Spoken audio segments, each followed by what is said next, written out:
السلام علیکم ورحمۃ اللہ وبرکاتہ.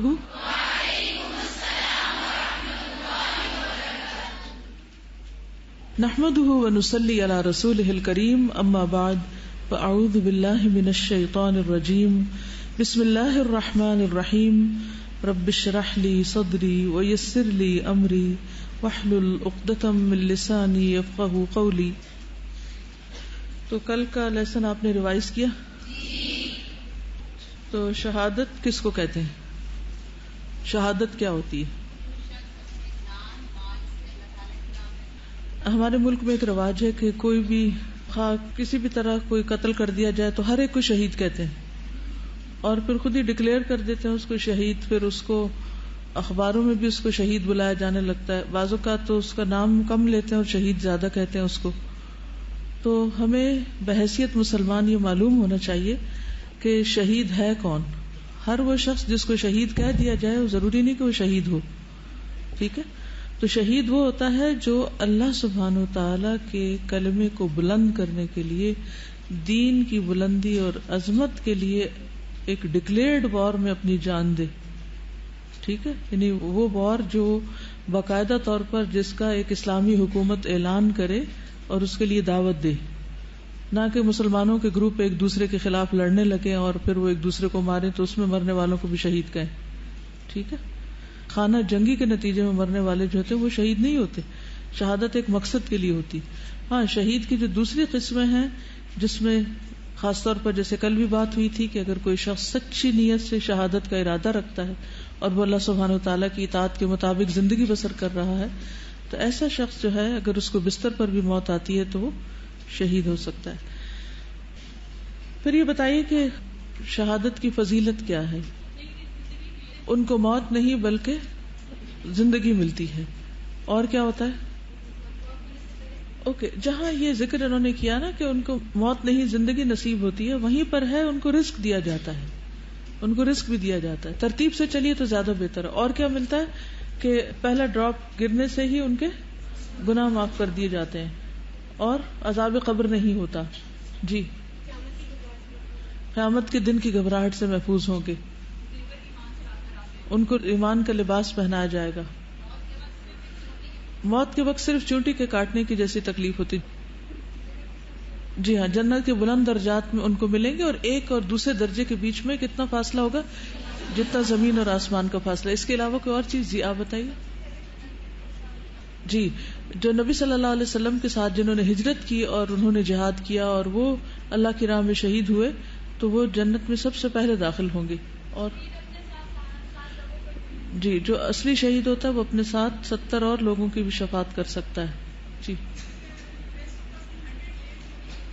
جی ہاں، اس کا ڈریس بہت خوبصورت ہوگا، 100 لیئرز اور اتنی اچھی لیئرز کے 2 انگلیوں کے بیچ میں آ جائے. جی، ان کا حساب نہیں ہوگا.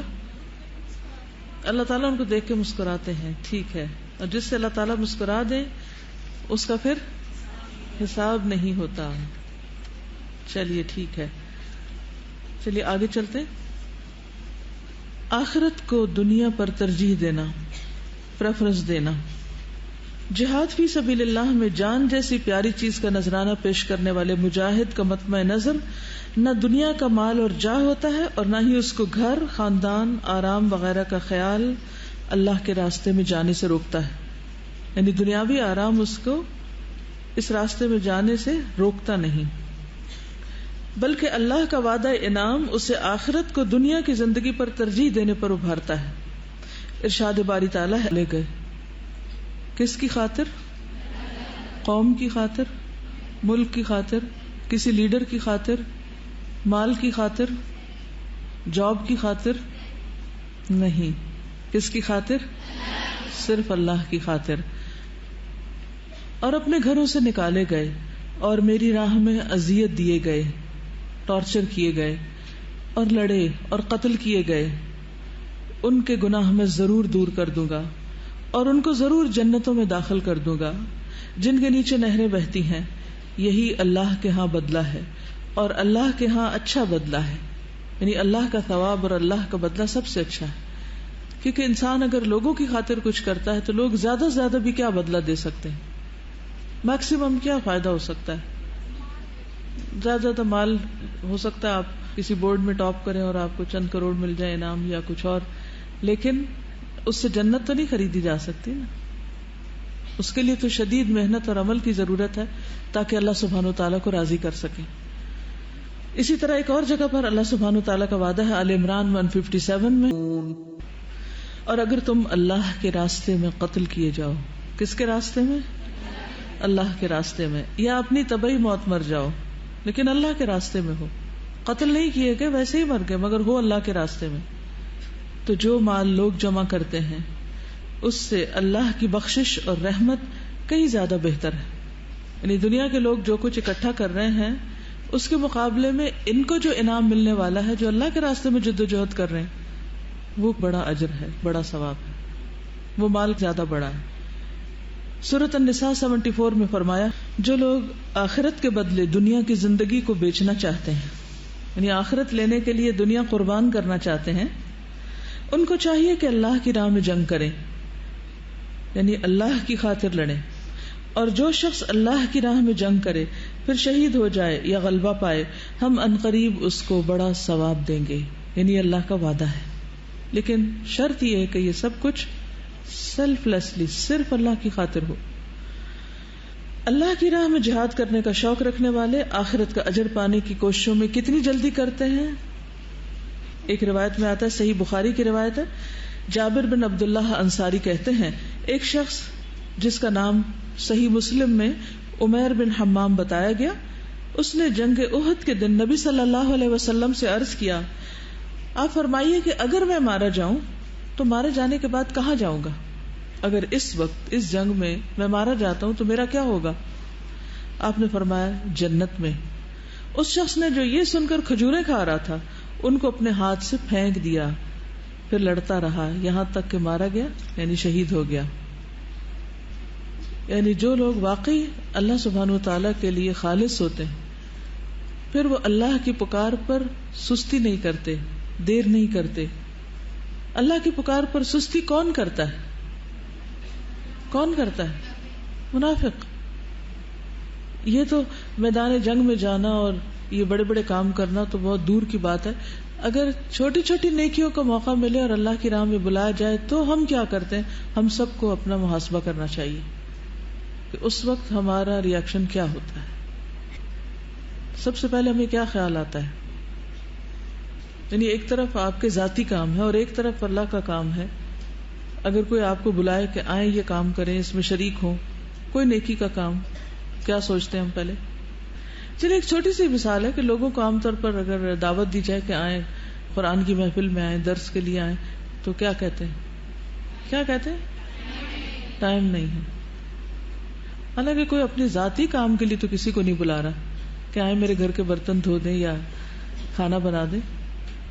آپ کے فائدے کے لیے آپ کو ایک اچھے کام کے لیے بلایا جا رہا ہے، لیکن عموماً لوگ ٹائم نہ ہونے کا بہانہ کرتے ہیں. اگر ان سے پوچھا جائے ٹائم کیوں نہیں ہے تو کیا ہوگا؟ کیوں نہیں ہوتا ٹائم؟ کیونکہ ذاتی کام لامت نہیں ہے. تو بہت ضروری ہے کہ ہم اپنی ترجیحات کو دیکھیں. اس کا یہ مطلب نہیں کہ ہمیں کھانا نہیں چاہیے، سونا نہیں چاہیے، کوئی کام نہیں کرنا چاہیے، لیکن وقت وقت کا تقاضا ہوتا ہے. شہید کے بارے میں ایک بات یہ بھی یاد رہے کہ اسے غسل نہیں دیا جاتا ہے جو اللہ کی راہ میں شہید ہوتا ہے، شہادت کبریٰ جو ہے. جابر بن عبداللہ سے روایت ہے کہ رسول اللہ صلی اللہ علیہ وسلم نے احد کے دن شہیدوں کے بارے میں فرمایا، قیامت کے دن میں ان سب پر گواہ رہوں گا. پھر آپ نے تمام شہداء کو خون سمیت، یعنی ان کے جسم اور کپڑوں پر خون لگا ہوا تھا، اس کے سمیت دفن کرنے کا حکم دیا اور ان کی نماز جنازہ نہیں پڑھائی اور نہ ہی انہیں غسل دیا گیا، کیونکہ ان کی موت دوسری موت سے مختلف ہے. تو میرا جینا مرنا میں جو احکامات ہم نے میت کے بارے میں پڑھے ہیں اور میت کے غسل اور کفنانے کے بارے میں، وہ ان پر لاگو نہیں آتے. ان کا سب کام انوکھا ہے، مختلف ہے. ایک اور روایت میں فرمایا انہیں غسل مت دو، ان کے ہر زخم سے قیامت کے دن کستوری کی خوشبو بھڑکے گی، یعنی مسک کی خوشبو اٹھے گی. آپ صلی اللہ علیہ وسلم نے ان کی نماز جنازہ بھی ادا نہیں فرمائی. ایک اور روایت میں آتا ہے کہ ایک غزوے میں نبی صلی اللہ علیہ وسلم کو اللہ تعالیٰ نے مال غنیمت عطا فرمایا. آپ نے لوگوں سے پوچھا تم کسی کو غائب پا رہے ہو؟ یعنی سب کو مل گیا، کوئی رہ تو نہیں گیا کسی کا حصہ؟ لوگوں نے کہا کہ فلاں اور فلاں ہمیں نہیں مل رہا. پھر آپ نے پوچھا, ان کو ڈھونڈ لیا گیا. پھر پوچھا اور کسی کو غائب پا رہے ہو؟ پھر لوگوں نے کہا کہ ہمیں فلاں اور فلاں نہیں مل رہا. پھر آپ نے پوچھا تم کسی کو غائب پا رہے ہو؟ لوگوں نے کہا نہیں, سب پورے ہو گئے. آپ نے فرمایا لیکن مجھے جلابیب نظر نہیں آ رہا. جلابیب کا قصہ آپ کو پہلے ہی بتایا گیا تھا. جلابیب جو تھے وہ بہت غریب صحابہ میں سے تھے, جن کا رنگ بھی سیاہ تھا, جن کے بارے میں آپ نے کہا تھا نا کہ اگر یہ کہیں رشتے کے لیے بھیجے کوئی پیغام تو اس کا کوئی قبول نہیں کرے گا. تو ان کے لیے آپ نے رشتہ بھیجا انصار کی ایک انتہائی خوبصورت لڑکی کے لیے. تو جب اس کو پیغام ملا تو اس نے کہا کیا اللہ کے رسول صلی اللہ علیہ وسلم نے فرمایا تو میں اس کو قبول کرتی ہوں. لڑکی کا باپ ماں سب پریشان ہو گئے کہ یہ کیا ہو رہا ہے, اس لڑکی نے کیسا فیصلہ کر لیا. تو اس نے کہا میں اللہ کے رسول صلی اللہ علیہ وسلم کے حکم کو ٹال نہیں سکتی. بہرحال نکاح ہو گیا, اور کچھ ہی عرصے کے بعد, شاید 2 ماہ یا کچھ ہی عرصے کے بعد جلابیب کی شہادت ہو گئی. اس کے بعد اس لڑکی کا نکاح ایک انتہائی مالدار اور بہترین گھرانے میں ہوا, کیونکہ اس کے لیے رسول اللہ صلی اللہ علیہ وسلم کی دعا تھی اس بچی کے لیے برکت کی. کیونکہ جلابیب بظاہر ان کا کوئی سٹیٹس نہیں تھا, لیکن ایمان اور تقوی میں بہت آگے تھے, اور حضور صلی اللہ علیہ وسلم کو بہت محبوب تھے. کس بنا پر؟ کیا آپ کو کوئی بھی کس لیے محبوب ہوتا تھا؟ کسی مال اور شکل صورت کی وجہ سے, یا بڑی قابلیت اور بڑی بڑی باتیں کرنے کی وجہ سے؟ نہیں, کام کی وجہ سے, اخلاص کی وجہ سے, تقوی کی وجہ سے. تو اب آپ دیکھیے کہ ایک لیڈر کیسا لیڈر ہوتا ہے. سب کہہ رہے نہیں سب پورے ہو گئے ہیں, لیکن آپ کو پتا ہے کہ میرا ایک ساتھی ابھی بھی نہیں ملا, تو پہلے آپ نام سے نہیں پتا کرتے, پہلے آپ ان کو ٹاسک دیتے ہیں کہ جاؤ ڈھونڈو. پھر جب وہ ڈھونڈتے ہیں پھر ان کو لگتا ہے کہ اب سب پورے ہو گئے. کیونکہ کچھ لوگ ایسے ہوتے ہیں نا کہ جو اگر کسی مجلس میں نہ بھی ہو تو کوئی ان کے بارے میں پوچھتا نہیں کہ وہ کدھر گئے, کیونکہ بظاہر ان کا کوئی سٹیٹس نہیں. جو لوگ دنیاوی اعتبار سے آگے ہوتے ہیں, چنچل ہوتے ہیں, تو سب کی نگاہوں میں ہوتے ہیں. اگر وہ کہیں ادھر ادھر ہوں تو سب ان کو مس کرتے ہیں. لیکن کچھ لوگوں کو تو کوئی پوچھتا بھی نہیں کہ کدھر سے آئے کدھر گئے, لیکن اللہ کے ہاں ان کا بہت بڑا مقام ہوتا ہے. تو پھر آپ نام لے کے کہتے ہیں مجھے جلابیب نظر نہیں آ رہے, اسے تلاش کرو. لوگوں نے انہیں تلاش کیا تو وہ 7 آدمیوں کے پاس مل گئے. جلابیب نے ان 7 کو قتل کیا تھا. یہ تھے جلابیب جو بظاہر کچھ نظر نہیں آتے تھے, لیکن کام میں اتنے آگے تھے دوسروں کے مقابلے میں, اور بعد میں ان کے پاس خود بھی شہید ہو چکے تھے. نبی صلی اللہ علیہ وسلم تشریف لائے اور ان کے پاس کھڑے ہو کر فرمایا اس نے 7 آدمیوں کو قتل کیا ہے, اور بعد میں مشرکین نے اسے شہید کیا. یہ مجھ سے ہے اور میں اس سے ہوں. یہ آپ کا جملہ انتہائی محبت اور کسی کو بھی اپنے قریب ترین کرنے کا تھا, یعنی بہت ہی بڑا اعزاز. حالانکہ نہ وہ آپ کے قبیلے سے تھے, نہ رنگ یا نسل, کسی بھی چیز سے نہیں تھے, لیکن وہ آپ کے پیروکاروں میں سے تھے. یہ مجھ سے ہے میں اس سے ہوں. پھر جلابیب کو رسول اللہ صلی اللہ علیہ وسلم نے اپنے بازوؤں پر اٹھا لیا, یعنی ان مشرکین کے بیچ میں سے اپنے بازوؤں پر اٹھا لیا, اور جب تک جلابیب کی قبر کھودی گئی, جب تک نبی صلی اللہ علیہ وسلم کے بازوؤں کے علاوہ جلابیب کے لیے کوئی چارپائی نہیں تھی. پھر آپ نے ان کو قبر میں لٹایا, لیکن غسل نہیں دیا.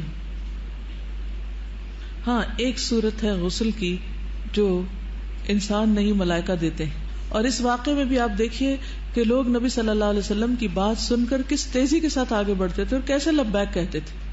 احد کے دن حنزلہ بن ابی عامر, حضرت حنزلہ کا قصہ سنا ہو نا سب نے, ان کی شہادت کا واقعہ بیان کرتے ہوئے عبداللہ بن زبیر کہتے ہیں کہ رسول اللہ صلی اللہ علیہ وسلم نے ارشاد فرمایا تمہارے ساتھی کو فرشتے غسل دے رہے ہیں, ان کی اہلیہ سے دریافت کرو. تو ان کی اہلیہ یعنی ان کی بیوی نے بتایا کہ وہ جہاد کی آواز آتے ہی گھر سے نکل گئے تھے, حالانکہ وہ جنبی تھے. یعنی انہوں نے اتنی بھی دیر نہیں لگائی کہ میں غسل کر لوں, کہا کہ پہلے میں جا کر دیکھوں کہ بلایا جا رہا ہے کیا کام ہے. اور جب کیونکہ معاملہ ایسا تھا کہ پلٹنے کی کوئی گنجائش نہیں تھی, تو اس لیے وہ اسی حال میں تھے. تب رسول اللہ صلی اللہ علیہ وسلم نے فرمایا اسی لیے فرشتوں نے ان کو غسل دیا. پھر اسی طرح شہید کا کفن, تو شہید کو کفن کی چادر میں لپیٹا جائے گا, اور اس کی دلیل مدرجہ ذیل روایات سے ملتی ہے. حباب سے روایت ہے کہ مصعب بن عمیر غزوہ احد میں شہید ہو گئے. انہوں نے کچھ بھی نہ چھوڑا, کچھ نہیں تھا ان کے پاس جس میں انہیں کفن دیا جاتا, بس ایک چھوٹی سی دھاری دار چادر تھی جس سے اگر ہم ان کا سر ڈھانپتے تو پاؤں ننگے ہو جاتے, اور پاؤں ڈھانپتے تو سر ننگا ہو جاتا. اس موقع پر نبی صلی اللہ علیہ وسلم نے چادر سے سر کو تو ڈھانپ دیا اور پاؤں پر اذخر گھاس ڈال دی تاکہ پاؤں ڈھانک دیے جائیں. جس سے پتہ چلتا ہے کہ میت کو ایسے برہنہ نہیں دفن کرنا چاہیے بلکہ کپڑے میں لپیٹ کر، حتیٰ کہ اگر کپڑا نہیں ملے تو کوئی بھی اور چیز ملے جو اس سے لپیٹ کر دفن کرنا چاہیے، چاہے شہید ہو یا دوسرا. حضرت انس کہتے ہیں کہ احد کے موقع پر شہید زیادہ ہو گئے، کپڑے کم پڑ گئے، بس 1، 2 اور 3 شہیدوں کو ایک ہی کپڑے میں دفن کر دیا گیا، پھر ایک ہی قبر میں بھی دفن کیا گیا. اس دوران نبی صلی اللہ علیہ وسلم ان کے بارے میں پوچھتے تھے کہ ان میں سے سب سے زیادہ قرآن کس کو آتا ہے؟ بس جس کو قرآن زیادہ یاد ہوتا آپ قبر میں قبلہ کی طرف سے آگے اس کو کرتے. یعنی مثلا 3 لوگ اگر دفنائے جا رہے ہیں، یعنی اس کو قبلہ کے رخ اوپر رکھا جاتا ہے، پھر اس کے یعنی تھوڑا سا پیچھے، پھر تھوڑا سا نیچے، یعنی اندر ڈالتے وقت بھی پہلے اور اس کو ذرا سا اوپر کر کے ڈالا جاتا قبر میں. اس سے کیا پتہ چلتا ہے کہ قرآن والے اللہ کے خاص بندے ہوتے ہیں. تو اس لیے کبھی بھی اس کے پڑھنے سے تھکیے نہیں، اور کبھی اس کو پڑھ کر اکتائیے نہیں، اور کبھی اس کو اپنے لیے بوجھ نہیں سمجھیے. اس کے پڑھنے کو انجوائے کیجیے، ان سارے وعدوں کا یقین کرتے ہوئے جو اللہ سبحانہ وتعالی نے قرآن والوں سے کیے ہیں. بلکہ اپنی زندگی کی پرائرٹی نمبر 1 رکھیے، کیونکہ اہل القرآن وہ کون ہے؟ ہم اہل اللہ و خاصتہ، اس کے اسپیشل لوگ ہیں، VIPs ہیں. پھر شہید کے لیے نماز جنازہ. اللہ کی راہ میں مارے جانے والے کی نماز جنازہ واجب ہونے کی کوئی واضح دلیل نہیں ملتی، کیونکہ رسول اللہ صلی اللہ علیہ وسلم نے شہداء پر بعض اوقات نماز پڑھی، بعض اوقات نہیں پڑھی. اب یہ اللہ ہی بہتر جانتا ہے کہ جن پر پڑھی وہ کیوں پڑھی اور جن پر نہیں پڑھی وہ کیوں نہیں پڑھی. مثلاً کس پر پڑھی؟ ایک روایت میں آتا ہے، سیدنا شداد ابن الحاد روایت کرتے ہیں کہ دیہات کے رہنے والوں میں سے ایک شخص نبی صلی اللہ علیہ وسلم کی خدمت میں حاضر ہوا، ایمان لایا اور آپ کی اتباع کی. یعنی ایک بدو تھا. پھر کہنے لگا میں آپ کے ساتھ ہجرت کروں گا. نبی صلی اللہ علیہ وسلم نے اس کے متعلق بعض صحابہ کو وصیت فرما دی. پھر جب چند قیدی بطور غنیمت حاصل ہوئے تو آپ نے قیدیوں کو تقسیم کیا، اس شخص کا بھی حصہ لگایا. آپ کے صحابہ اس کو حصہ دینے کے لیے آئے اور وہ ان صحابہ کے سواری کے جانور چراتا تھا. جب اس کا حصہ دینے لگے تو اس نے پوچھا یہ کیا ہے، یہ مجھے کیوں دے رہے ہو؟ انہوں نے بتایا یہ تمہارا وہ حصہ جو نبی صلی اللہ علیہ وسلم نے تمہیں دیا ہے. اس نے یہ حصہ لے لیا اور لے کر نبی صلی اللہ علیہ وسلم کے پاس حاضر ہوا. عرض کیا یا رسول اللہ صلی اللہ علیہ وسلم یہ کیا ہے؟ آپ نے فرمایا یہ میں نے تمہارا حصہ نکالا ہے، جو تم نے جنگ میں شرکت کی اور مال غنیمت حاصل ہوا یہ تمہارا حصہ ہے. اس نے عرض کیا میں مال و دولت جمع کرنے کی غرض سے آپ پر ایمان نہیں لایا، بلکہ صرف آپ کی پیروی اس لیے کی ہے کہ اللہ کی راہ میں میری اس جگہ پر تیر مارا جائے. حلق کی طرف اس نے نشانہ کیا، اور پھر میں مر کر جنت میں داخل ہوں. آپ نے فرمایا اگر تم سچ کہتے ہو تو اللہ بھی تمہاری آرزو پوری کر دے گا. پھر کچھ عرصے کے بعد لوگ جہاد کے لیے اٹھے جن میں یہ شخص بھی شامل ہوا. اتنے میں کچھ لوگ اسے اٹھاتے ہوئے نبی صلی اللہ علیہ وسلم کی خدمت میں لائے. یعنی جب وہ شہید ہو گیا تو اس کی اسی جگہ پر تیر لگا تھا جہاں اس نے اشارہ کیا تھا. یعنی اللہ نے اس کی بات پوری کر دی. نبی صلی اللہ علیہ وسلم نے فرمایا کیا یہ وہی شخص ہے؟ لوگوں نے بتایا جی ہاں. آپ نے فرمایا اس نے اللہ سے سچ کہا تھا اور اللہ تعالیٰ نے بھی اس کی تمنا پوری کر دی. پھر نبی صلی اللہ علیہ وسلم نے اسے اپنے جبے میں کفن دیا، اپنے جبے میں کفن دیا. پھر اسے آگے رکھا، اس کی نماز جنازہ بھی پڑھائی. تو آپ صلی اللہ علیہ وسلم کی نماز میں سے جتنا لوگوں کو سنائی دے سکا وہ یہ تھا اللہم ھذا عبدک خرج مہاجرا فی سبیلک فقتل شہید انا شہید علی ذلک. اے اللہ یہ آپ کا بندہ ہے، آپ کی راہ میں ہجرت کرنے کے لیے نکلا، پھر شہادت پائی اور میں اس بات پر گواہ ہوں. اب یہاں شہادت اور شہید دونوں لفظ استعمال ہوئے. تو اس کے ساتھ اتنا امتیازی سلوک کیوں کیا گیا؟ خاص معاملہ کیوں کیا گیا؟ دنیا کا اجر ان کے ذہن میں نہیں تھا کہ دنیا کا کچھ اجر ملے گا. اچھا 3 صورتیں ہوتی ہیں نا کوئی بھی نیکی کا کام جب ہم کرتے ہیں، صرف اللہ کے لیے، صرف دنیا کے لیے، اللہ کے لیے بھی دنیا کے لیے بھی. اب بتائیے قبول کیا ہے؟ کوئی مثال دیجئے، اپنے سے ریلیٹڈ کوئی مثال دیجئے. مثلا آپ گھر سے نکلی ہیں کہ میں قرآن پڑھنے جا رہی ہوں، لیکن کوئی اور نیت بھی ساتھ شامل ہو گئی. وہ کیا ہو سکتی ہے وہ نیت؟ جی جاب وغیرہ. اور جی ہاں چلتے ہیں, دوستوں سے ملاقات ہو جی, گھر میں بور ہوتے ہیں تھوڑا سوشلائز بھی کر لیں گے.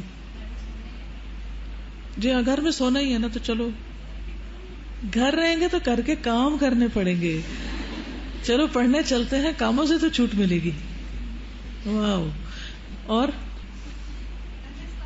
ایم اے اسلامیات میں آسانی ہو جائے گی, پھر وہ ڈگری مل جائے گی, پھر میں کہیں جاب کر لوں گی. جی جی ہاں, جب یہاں آئیں گے پڑھیں گے, اچھا پڑھیں گے, کوئی سنے گا تعریف کرے گا تو تعریف کی خاطر بھاگے آئیں, اور اگر تعریف کسی دن نہ ملے تو پھر چھٹی کر لیں. تو دیکھیے جو جتنا زیادہ اللہ کے لیے کام کرتا ہے نا, کیونکہ وہ اللہ سبحانہ وتعالیٰ کو آنر دے رہا ہے, تو اس آنر کا جو صلہ ہے وہ اللہ کے ہاں ہے. اور دنیا میں بھی اس کی مثالیں ملتی ہیں کہ کس طرح پھر ان لوگوں کو عزت ملی جو دنیاوی اعتبار سے کوئی درجہ اور مقام نہیں رکھتے تھے. دیکھیے جب دنیا کے لیے آپ کسی سے ملتے ہیں تو کس وجہ سے ملتے ہیں؟ اس کے کسی نیم فیم یا عہدے یا مال کی وجہ سے. اور جب اللہ کی خاطر کسی سے ملتے ہیں تو پھر کس لیے ملتے ہیں؟ پھر کیا چیز ہوتی ہے بیچ میں؟ صرف اللہ کا دین ہوتا ہے کہ کوئی شخص اللہ کے دین کے لیے کتنا سنسیئر ہے یا خالص ہے یا وٹ ایور, یا اس سے مل کر آپ کا ایمان کتنا بڑھتا ہے, یا اور اللہ کے آپ کتنے قریب ہوتے ہیں. تو یہ میزان ہونا چاہیے ہمارے سامنے, اس کو میزان محبت کہتے ہیں. ٹھیک ہے, تو اپنے آپ کو اس میزان میں رکھ کے دیکھیے کہ آپ کوئی بھی کام کس لیے کر رہے ہیں. جی تو وہ پھر تلاوت سے محبت ہے نا. تلاوت کیا چیز ہے؟ اللہ کا کلام ہے, اور ایک خاص محفل میں جب آپ بیٹھ کے سنتے ہیں یا ایک خاص جگہ پر آپ سنتے ہیں. اب مثلاً حرم پاک کیا ہے؟ اللہ کا گھر ہے. وہاں پر جو قرآن سنا جاتا ہے اس کی بات ہی کچھ اور. تو جاتے تو اللہ کے لیے, لیکن کیوں؟ کیونکہ ایمان بڑھتا ہے. ٹھیک ہے, ذاتی تو کوئی فائدہ نہیں نا, بلکہ آپ الٹا پیسے لگا کے جاتے ہیں وہاں. کیا خیال ہے؟ چلیے, تو نماز جنازہ کیوں نہیں پڑھی جاتی؟ کیونکہ وہ دراصل میت کے لیے استغفار ہے, اور شہید کے تو گناہ پہلا قطرہ گرنے سے ہی معاف ہو جاتے ہیں, تو اس کو ضرورت ہی نہیں ہے اس کی. پھر یہ ہے کہ وہ مردہ نہیں, زندہ ہے, تو میت پر جنازہ پڑھا جاتا ہے. اگرچہ اس کی زندگی ایک خاص زندگی ہے, لیکن بہرحال وہ زندگی ہے. لیکن نبی صلی اللہ علیہ وسلم نے 8 سال کے بعد شہدائے احد کے لیے ایک مرتبہ خاص دعا بھی کی تھی. یہ بھی ہمیں ملتا ہے. تو شاید اس چیز کے جواز کے لیے کہ شہیدوں کے لیے یعنی دعا کرنے میں حرج نہیں ہے. اور اس میں آپ دیکھیے کہ آپ نے اپنی وفات سے قبل ان شہیدوں کی جانوں کی قربانیوں پر گواہی دی. آپ صلی اللہ علیہ وسلم نے اپنی وفات سے پہلے احد کا رخ اختیار کیا, وہاں پر جا کر ان شہیدوں کی شہادت پر گواہی دی, ان کی قربانیوں پر, اور ایک الوداعی دعا بھی کی ان کے لیے. تو دعا تو کسی کے لیے بھی کی جا سکتی ہے, زندہ کے لیے جب کی جا سکتی ہے تو پھر شہید کے لیے بھی کی جا سکتی ہے, اور مردے کے لیے بھی کی جا سکتی. اور ویسے بھی آپ دیکھیے کہ بعض شہید ایسے کہ ان کے کچھ گناہ معاف نہیں ہوں گے, اس کے لیے بھی دعا ہونی چاہیے. کون سا گناہ ایسا ہے؟ قرض. یس. ابو قتادہ کہتے ہیں کہ رسول اللہ صلی اللہ علیہ وسلم نے صحابہ کرام کے درمیان کھڑے ہو کر فرمایا, اللہ کے راستے میں جہاد اور اللہ پر ایمان لانا افضل اعمال میں سے. ایک آدمی نے کھڑے ہو کر عرض کیا, اللہ کے رسول صلی اللہ علیہ وسلم آپ کیا کہتے ہیں, اگر میں اللہ کے راستے میں قتل کیا جاؤں تو میرے گناہوں کا کفارہ ہو جائے گا؟ آپ نے فرمایا, ہاں, اگر تم اللہ کے راستے میں جان دو گے اور صبر کرنے والے ہوگے اور ثواب کی نیت رکھنے والے ہوگے اور پیٹ پھیرے بغیر دشمن کی طرف متوجہ رہنے والے ہوگے تو تمہیں یہ سب اجر ملے گا. یعنی شہادت میں بھی کئی چیزیں ہیں نا, صبر کے ساتھ جنگ کرے, میدان جنگ سے بھاگے نہیں, ثواب کی نیت رکھے. پھر رسول اللہ صلی اللہ علیہ وسلم نے فرمایا, تم نے کیا کہا تھا؟ اس نے کہا, میں نے کہا تھا اگر میں اللہ کے راستے میں قتل کیا جاؤں تو میرے گناہ معاف ہو جائیں گے. آپ نے فرمایا, اس صورت میں ہوں گے کہ تو صبر کرنے والا, ثواب کی نیت رکھنے والا, دشمن کی طرف سے پیٹ نہ پھیرنے والا, توجہ رکھنے والا ہو, اور سوائے قرض کے سارے گناہ معاف ہو جائیں گے. یعنی تمہارے اندر اگر یہ صبر اور ثواب کی نیت اور اجر کی توقع ہوگی تو تمہارے سب گناہ معاف ہوں گے. ہاں, قرض معاف نہیں ہوگا, کیونکہ جبریل نے مجھے یہی فرمایا. سوچیے, آپ نے کسی کا قرض تو نہیں دینا, اگر دینا تو کہیں لکھ رکھا ہے. کچھ لوگوں کا تو وتیرہ یہ ہوتا ہے کہ وہ چھوٹی چھوٹی چیز پر راہ جاتے قرض مانگ لیتے ہیں اور پھر اس کے بعد بھلا دیتے ہیں. اس حدیث کو آپ اپنے گھر والوں سے بھی شیئر کر سکتے ہیں، اور اپنے بارے میں بھی پوچھیے کسی کا قرض تو نہیں دینا، اور اگر دینا ہے تو کہیں لکھ کر رکھا ہوا یا نہیں، کیونکہ مرنے کے بعد جب وراثت تقسیم ہوتی ہے تو اس تقسیم سے پہلے قرض ادا ہونا چاہیے، وصیت پوری کی جانی چاہیے، من بعد وصیت یوصین بہا او دین۔ اب ہے شہادت صغریٰ، ایک ہے شہادت کبریٰ جو اللہ کے راستے میں میدان جنگ میں مارے جاتے ہیں۔ شہادت صغریٰ کیا ہے؟ چھوٹے شہید کون سے ہوتے ہیں؟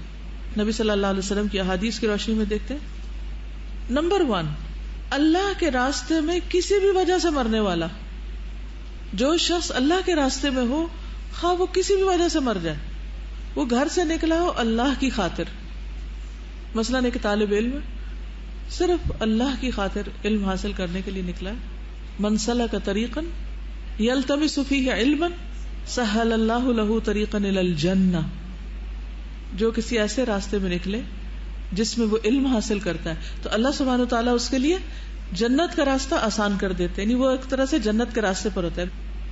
اس کو موت آ جائے تو اس کی وہ موت بھی شہادت کے درجے میں آ جائے گی۔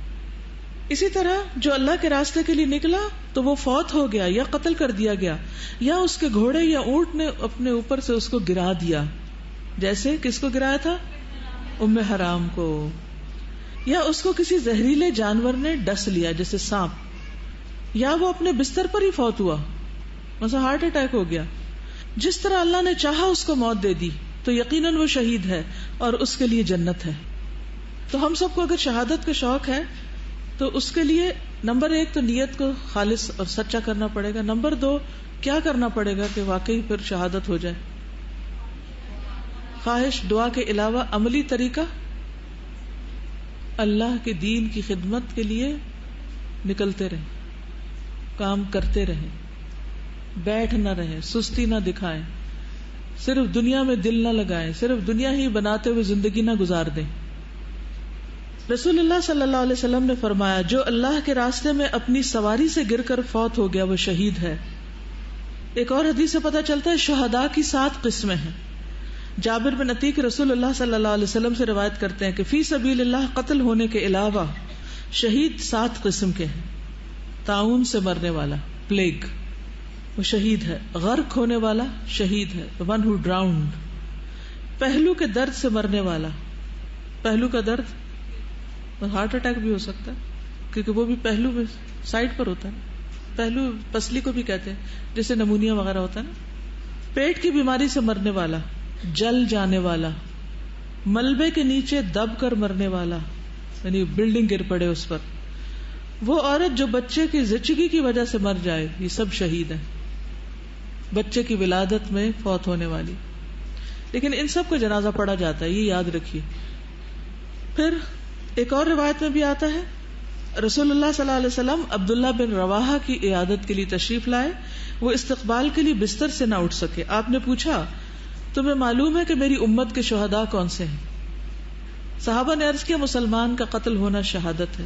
آپ نے فرمایا، اس صورت میں تو میری امت کے شہداء بہت کم ہوں گے۔ مسلمان کو قتل ہونا تو عین شہادت ہے، البتہ طاعون سے مرنا بھی شہادت ہے، اور وہ عورت جو بچے کی پیدائش کے سبب فوت ہو جائے، یہ بھی شہادت ہے۔ اس حدیث کی کوئی خاص دلچسپ بات بتائیے، کس موقع پر آپ نے یہ تعلیم دی تھی؟ عیادت کے لیے۔ بیماری کیسی تھی؟ کیسی بیماری تھی؟ تھوڑی بہت یا زیادہ؟ کتنی زیادہ کہ بستر سے اٹھ نہیں سکے تھے، نہیں اتنی تکلیف میں تھے۔ آپ کے ساتھ صحابہ بھی تھے عیادت کے لیے، تو اس موقع پر بھی آپ نے تعلیم دی ہے۔ ہماری تعلیم صرف کلاس روم میں ہوتی ہے، بس کلاس ختم، بستہ باندھا، گھر گئے اور پھر دنیا میں کھو گئے، یا جب تک کورس چلتا ہے قرآن پڑھا، سب کام کیے، جب کورس ختم ہوا سب ٹھپ، اب شادی ہے، اب دوسری چیزیں کھولو، اب تو گھر بنانا ہے، اب تو ایک نئی زندگی شروع ہو رہی، اور وہ سب ٹھپ جو پچھلا تھا بند، اور علم کا سفر ختم، ٹرین سے اتر گئے۔ جو شخص علم کے باوجود مزید نہیں سیکھتا، اس کا پچھلا علم بھی ختم ہو جاتا ہے، وہ بھی مر جاتا ہے، کیونکہ علم تازہ رکھنے سے تازہ رہتا ہے۔ انما العلم بالتعلم، علم سیکھتے رہنے سے حاصل ہوتا ہے۔ اور اس کے لیے اگر ہم اپنا ٹارگٹ رکھیں نا کہ ہمیں اللہ کے راستے میں موت آئے، تو پھر کیا کرنا ہوگا؟ ساری زندگی کچھ نہ کچھ سیکھتے رہنا ہوگا اور یہ شوق ختم نہ ہو. اکثر لوگ یہ کہتے ہیں کہ ہماری ڈیوٹی اتنی لمبی ہے، ہم اتنا کچھ کرتے ہیں، اتنے کام، تو ہم کچھ سیکھ نہیں سکتے. کچھ تو مجلسیں ایسی ہیں جس میں آپ سیکھتے ہی ہیں، لیکن سیلف گرومنگ کیسے کرتے ہیں آپ میں سے کوئی بتائے گا؟ اس کورس کے علاوہ آپ خود سے کیا اسٹڈی کرتے ہیں؟ کچھ پڑھتے شڑتے ہیں؟ روز کتنی کتابیں پڑھتے ہیں؟ یہ کتنی چیزیں پڑھتے ہیں ہوم ورک کے علاوہ، کورس کے علاوہ؟ موت کے بعد کیا ہوگا؟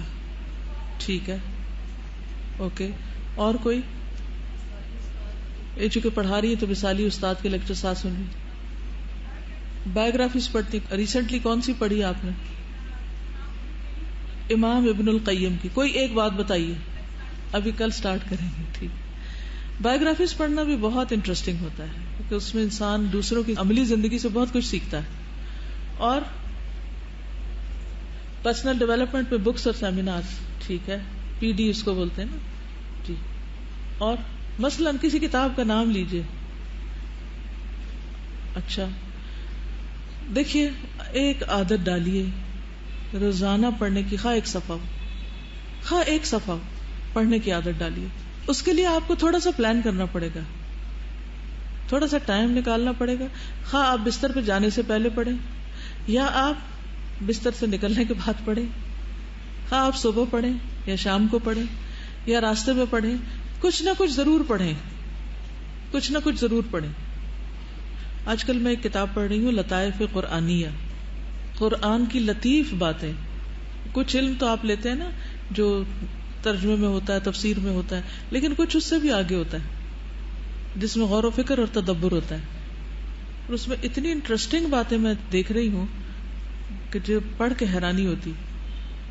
اسی طرح ایک سیریز نکلی ہے 50 قاعدہ، 50 قاعدہ یعنی 50 قاعدے، 50 اصول کہہ دیجیے. وہ انہوں نے کچھ قرآنی آیات سے اخذ کیے ہوئے، کچھ احادیث سے اخذ کیے ہوئے، کچھ اور چیزوں سے. اسی طرح آج کل میں ایک آرٹیکل پڑھ رہی ہوں جس میں یہ بتایا گیا ہے کہ نان مسلمز قرآن کو کس شکل میں دیکھتے ہیں، اس پر کیا اعتراضات کرتے ہیں، اس پر کیسے کیسے ان کے شکوک و شبہات ہیں، اور ان کا جواب کس کس نے دیا ہے، اور جس کو اورینٹلسٹ کہتے ہیں نا. تو علوم القرآن میں شاید آپ اس کے بارے میں کچھ نہ کچھ پڑھتے ہوں گے. تو ایک وہ لیول ہے جس پر آپ اس وقت پڑھ رہے ہیں، بہت اچھا ہے کہ ابھی آپ اس کو عربی پڑھ رہے ہیں، درست کر رہے ہیں، پھر اس کی تفسیر، ترجمہ، اس کے معنی، یہ ساری چیزیں.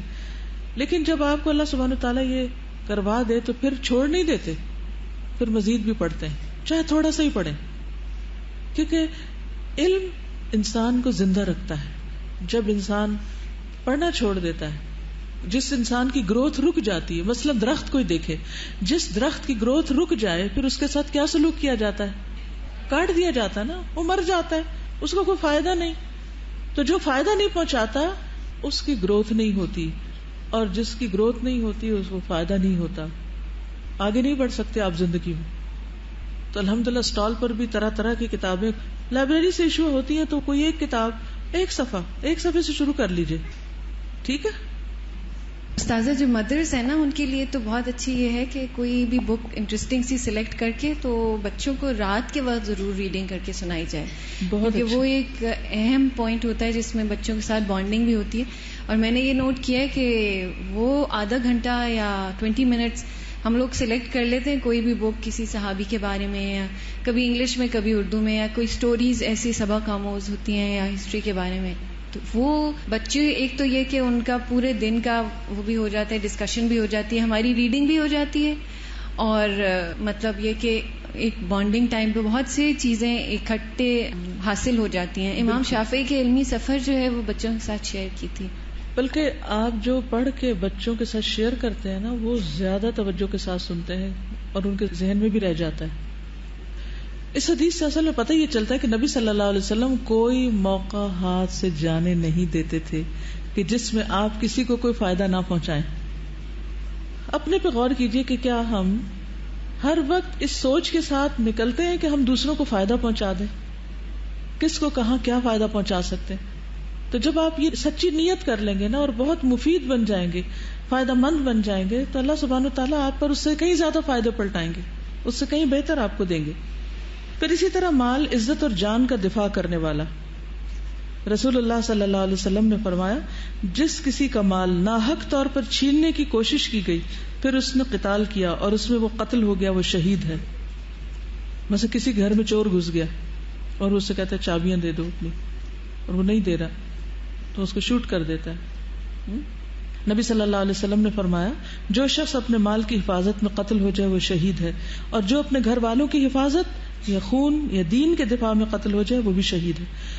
پھیپھڑوں کی بیماری سے مرنے والا، لنگز کینسر، رسول اللہ صلی اللہ علیہ وسلم نے فرمایا پھیپھڑوں کی بیماری سے مرنا بھی شہادت ہے. سمندری سفر کے دوران فوت ہونے والا. ام حرام سے روایت ہے نبی صلی اللہ علیہ وسلم نے فرمایا دریا اور سمندر کے سفر میں جس شخص کا سر گھومنے لگے، سی سکنس ہوتی ہے نا، اور اس کی وجہ سے اس کو قے ہو جائے اور اس میں اس کی جان ہی نکل جائے تو اس کو شہید کا ثواب ملے گا. اور جو شخص سفر کے دوران دریا میں ڈوب جائے تو اس کو 2 شہیدوں کے برابر اجر ملے گا. ظالم حاکم کو نصیحت کرنے کے جواب میں قتل کیا جانے والا بھی شہادت کا مرتبہ پائے گا. نبی صلی اللہ علیہ وسلم نے فرمایا سیدنا حمزہ بن عبد المطلب سید الشہداء ہیں، اور وہ آدمی بھی جس نے ظالم امام کو نیکی کی تلقین کی اور برائی سے روکا تو حاکم نے اس کو قتل کر دیا. پھر اللہ کی راہ میں جہاد کرنے والے جو کسی ملامت سے نہ ڈریں. تو اصل بات یہ ہے کہ جب انسان اللہ کے راستے میں نکلتا ہے تو اس کو ملامتیں بہت ہوتی ہیں. ملامت کیا ہوتی ہے؟ برا بھلا کہنا، کبھی مذاق اڑانے کی شکل میں، کبھی ڈائریکٹ کبھی انڈائریکٹ. مومن جو ہوتا ہے وہ اپنی زندگی آرام میں نہیں گزار سکتا کیونکہ اس کا ایمان اس کو چین نہیں لینے دیتا، وہ ہر وقت جد و جہد کرتا ہے. تو مجاہدہ کی اقسام ہیں کچھ. نبی صلی اللہ علیہ وسلم نے فرمایا جس شخص نے نہ جہاد کیا، نہ کسی مجاہد کو سامان مہیا کیا، نہ کسی مجاہد کی غیر حاضری میں اس کے گھر والوں کی اچھی طرح خبر گیری کی، تو اللہ تعالیٰ اسے قیامت سے پہلے ہی کسی آفت میں مبتلا کرے گا. یعنی جو نہ خود اللہ کے راستے میں نکلتا ہے، نہ کسی جانے والے کو مدد کرتا ہے، اور نہ جانے والے کے پیچھے اس کے گھر والوں کے لیے کچھ کرتا ہے، تو ایسا شخص دنیا میں ہی کسی فتنے میں پڑ جائے گا. پھر نبی صلی اللہ علیہ وسلم نے فرمایا مشرکین سے جہاد کرو، اپنے مالوں کے ساتھ، جانوں کے ساتھ اور زبانوں کے ساتھ. تو جہاد جو ہے وہ مال سے بھی ہوتا ہے، جان سے بھی ہوتا ہے اور زبان سے بھی ہوتا ہے. جیسے ظالم امام کو نصیحت کرنا، یہ کیسا جہاد ہے؟ یہ زبان سے. قرآن مجید میں آتا ہے نا وجاہدہم بہ جہادا کبیرا، قرآن مجید کے ساتھ جہاد کا حکم ہے. پھر والذین جاہدوا فینا لنہدینہم سبلنا، اللہ کی معرفت کی تلاش میں، اللہ کے دین کو سیکھنے کی تلاش میں، نیکی کے کاموں کے لیے نکلنا، یہ اس میں جو بھی جد و جہد، محنت، مشقت آپ کرتے ہیں وہ سب جہاد شمار ہوتی. نبی صلی اللہ علیہ وسلم سے دریافت کیا گیا کس مومن کا ایمان کامل ہے؟ آپ نے فرمایا اس شخص کا جو اللہ کی راہ میں اپنے جان اور مال سے جہاد کرتا ہے. پھر اسی طرح بیرونی سارے جہاد کے علاوہ خود اپنی ذات کے ساتھ بھی جہاد کرنا، وہ کیا ہوتا ہے؟ اصل میں جہاد کے لفظی معنی کیا ہے؟ فعال کے وزن پر اٹ موسٹ کوشش، چھوٹی موٹی کوشش نہیں، بڑی کوشش، کنٹینیوس کوشش. ٹھیک ہے، تو اس میں یعنی جہاد ایک جوہد بھی ہے، اس کا مصدر جوہد بھی کوشش کو کہتے ہیں، لیکن جہاد اس میں الف آ گیا نا، اوپر چلا گیا. تو ایفرٹ کے اعتبار سے بھی، وسعت کے اعتبار سے بھی، اور کوالٹی کوانٹٹی ہر اعتبار سے، تسلسل کے اعتبار سے بھی، ہر اعتبار سے. رسول اللہ صلی اللہ علیہ وسلم نے فرمایا، مسند احمد کی روایت ہے، مجاہد وہ ہوتا ہے جو اللہ کی اطاعت کے معاملے میں اپنے نفس سے جہاد کرے جس طرح آپ اس وقت اپنے نفس سے جہاد کر رہے ہیں. کیا مطلب ہوتا ہے اس بات کا، اپنے نفس سے جہاد کرنے کا؟ نفس کو اللہ کی اطاعت کے لیے راضی کرنا، اس کو مطلب کوئی بھی تکلیف کو برداشت کرنا. جب پتہ چل جائے کہ یہ کام اللہ تعالیٰ کی پسند کا ہے اور ہمارا دل نہ چاہے وہ کرنے کو، یا ہمیں اس کے کرنے میں جھجک ہو، تو اپنے آپ کو اس چیز کے لیے کنونس کرنا، اس کے لیے روک کے رکھنا اور اس کے لیے محنت کرنا، یہ سب بھی اسی میں آتا ہے. ٹھیک ہے، استاذہ کل بھی یہی بات تھی کہ پہلی صف میں آ گئے ہیں، تو پھر میں سوچ رہی تھی کہ اللہ تعالیٰ اسی لیے سنا رہے ہیں جو نئے بیجز آئے ہیں نا، کہ اب آ گئے ہیں تو پچھلی کشتیاں ساری جلا دیں، پیچھے جانے کے بارے میں بالکل نہ سوچیں کہ اب پیچھے اسٹیپ اٹھانا ہے. پھر انشاءاللہ اللہ تعالیٰ دیکھ کے مسکرائیں گے بھی. اب جیسی بھی مشکلات آتی ہیں انشاءاللہ ان کو پار کر کے جنت لینی ہے انشاءاللہ العزیز. سبحانک اللہم و بحمدک اشہد ان لا الہ الا انت استغفرک و اتوب الیک. السلام علیکم و رحمۃ اللہ وبرکاتہ.